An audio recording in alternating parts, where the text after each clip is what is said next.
नमस्कार बच्चों, धरती को माँ का एक कविता को हमने पढ़ ली थी और अगले लेक्चर में समझ भी ली थी। तो आज हम बच्चों अभ्यास और स्वाध्याय करने वाले हैं, जिसमें यहाँ प्रश्न 1 जो दिया गया है कि इस काव्य को टेप रिकॉर्डर द्वारा सुनिए और उसका व्यक्तिगत गान करिए। तो ये हमने कर लिया था। दूसरा जो प्रश्न दिया गया है कि अंदाज अपना अपना। यहाँ पहला प्रश्न पढ़कर आपको पता चलेगा कि ये प्रश्न में क्या कहा गया है।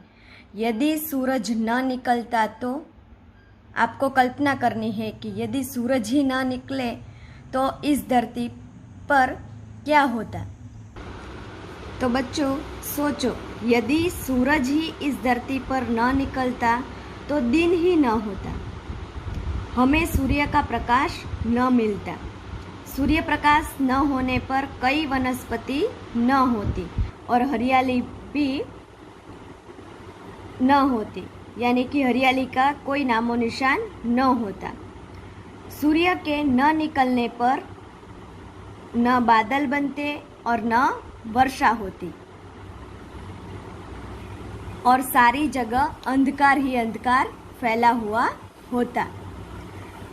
यहाँ दूसरा जो प्रश्न है वह है, यदि बगीचे में पेड़ चलते चलते होते तो। सोचो, अगर बगीचे में पेड़ चलते चलते होते तो हम जहाँ भी जाए वहाँ पेड़ हमसे टकराते, फिर क्या होता।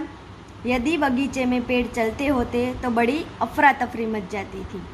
वे आपस में टकराते थे, हमसे भी वो टकरा जाते और उनकी शाखाएं और टहनियाँ टूट टूट कर नीचे गिर जाती। कोई व्यक्ति बगिया में नहीं जा सकता था। सचमुच यह सोचकर भी हमें ऐसा लगता कि यह एक विलक्षण दृश्य होता। इसी तरह नीचे तीसरा जो प्रश्न है कि यदि दीपक बोलता होता तो। देखो, यहाँ प्रश्न में हमें क्या कहा गया है कि यदि दीपक अगर बोलता होता तो। सोचो, यदि दीपक बोलता होता तो क्या हालत होती हमारी। यदि दीपक बोलता होता तो वह अपनी आत्मकथा हमें सुनाता। रात में होने वाली अनेक दिलचस्प घटनाएं हमें दीपक के मुंह से सुनने को मिलती। इसी तरह यहाँ चौथा जो प्रश्न है, यदि पेड़ पौधे न होते तो। आपको सोचना है, यदि पेड़ पौधे वृक्ष आदि कहीं पर भी न होता तो क्या होता। दुनिया में कई जगह पर हमें हरियाली छाई हुई नज़र नहीं आती। उनसे तरह तरह के फल फूल, जड़ी बूटियाँ आदि वगैरह हमें खाने को नहीं मिलते। पेड़ पौधे के कारण बिना हरियाली ही नहीं होती और उपयोगी चीज़ें भी हमें नहीं मिलती और दुनिया वीराने में बदल जाती। तीसरा जो प्रश्न है वह है, प्रश्नों के उत्तर दीजिए। पहला प्रश्न है, आपके आसपास में कौन कौन से फूल दिखाई देते हैं। तो बच्चों, आपको यह प्रश्न आपके आसपास, आपके घर के बाहर कोई बगीचा हो और जहाँ कहीं भी आपने जो कोई भी फूल देखा हो उसके नाम आप लिख सकते हैं। तो यहाँ मैं बताती हूँ, आपने भी ये शायद देखे होंगे। हमारे आसपास गेंदा, चमेली, गुड़हल, चंपा, मोगरा आदि फूल हमें दिखाई देते हैं। दूसरा जो प्रश्न है, प्रकृति के तत्व कौन कौन से हैं। तो प्रकृति के कौन कौन से तत्व हैं, यह इस कविता से हमें पता चलता है। यहाँ 3 तत्वों की बात की गई थी। कौन से?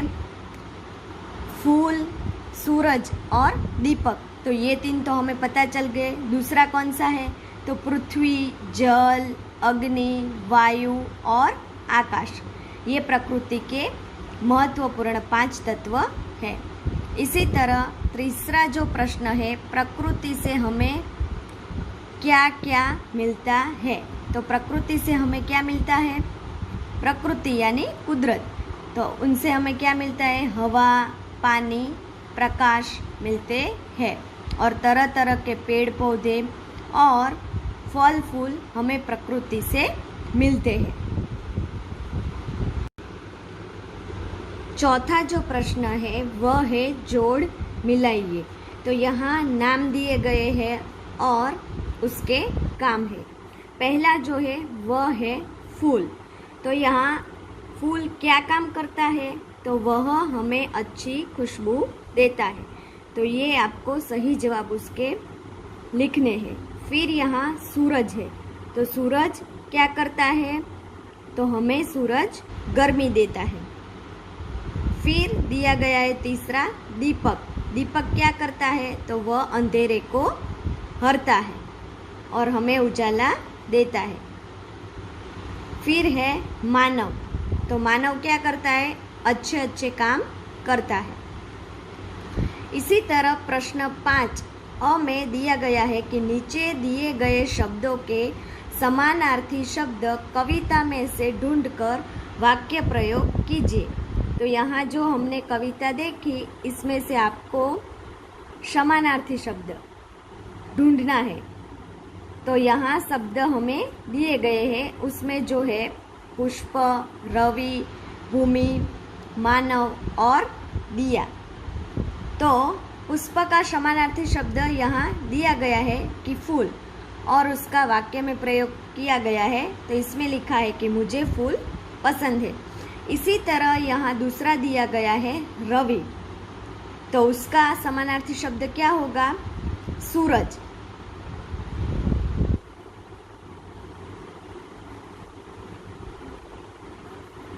और वाक्य में लिखना है हम सूरज को नमन करते हैं। आपको दूसरा भी कोई आए तो वो भी आप लिख सकते हैं। इसी तरह यहाँ दिया गया है भूमि यानी कि धरती, और इसका वाक्य में प्रयोग करना है कि यहाँ की धरती उपजाऊ है, हम धरती पर रहते हैं आदि वगैरह। आप कोई भी वाक्य लिख सकते हैं। फिर है मानव। मानव यानी कि इंसान, और इसका वाक्य में प्रयोग है कि इंसान अक्लमंद प्राणी है। दूसरा भी आप कोई भी लिख सकते हैं। दिया यानी कि दीपक,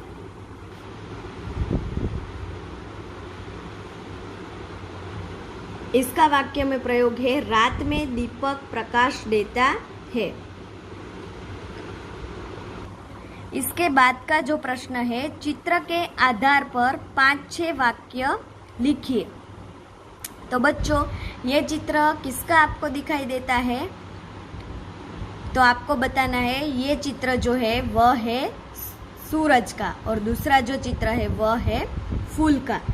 तो इन दोनों के बारे में इस कविता में हमें पता चला है कि ये प्रकृति के तत्व है, और इसके बारे में भी मैंने आपको बताया है। तो पहले आपको सोचना है कि प्रकृति के तत्व सूरज और फूल के बारे में आपको क्या पता है।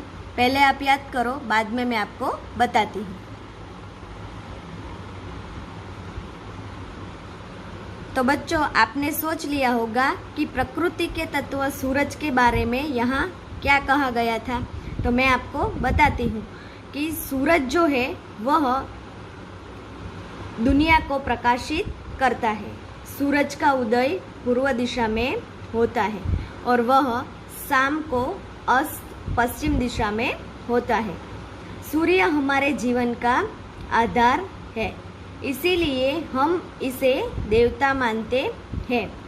सूर्योदय होने पर फूल खिलते हैं, ऐसा आप लोग लिख सकते हैं। इसी तरह यहाँ जो दूसरा है वह है फूल। इसके बारे में आपने सोचा होगा और मैं भी आपको बताती हूँ कि इसके बारे में क्या आता है। फूल जो होते हैं वह तरह तरह के होते हैं।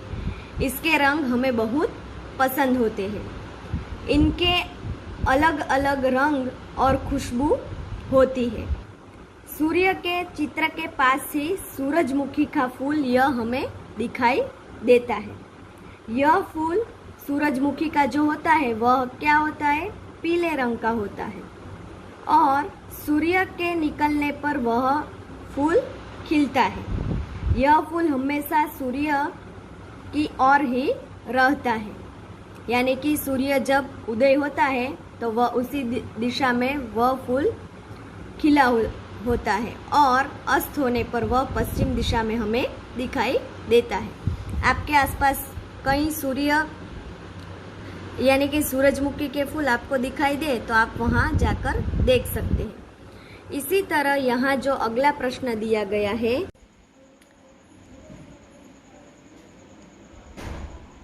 तो बच्चों अब आपको इसे अपनी नोटबुक में स्वच्छ और सुवाच्य अक्षर में लिखना है और अभ्यास के जो प्रश्न है दूसरा अंदाज अपना अपना वह आप खुद सोचकर अपने हिसाब से लिख सकते हैं।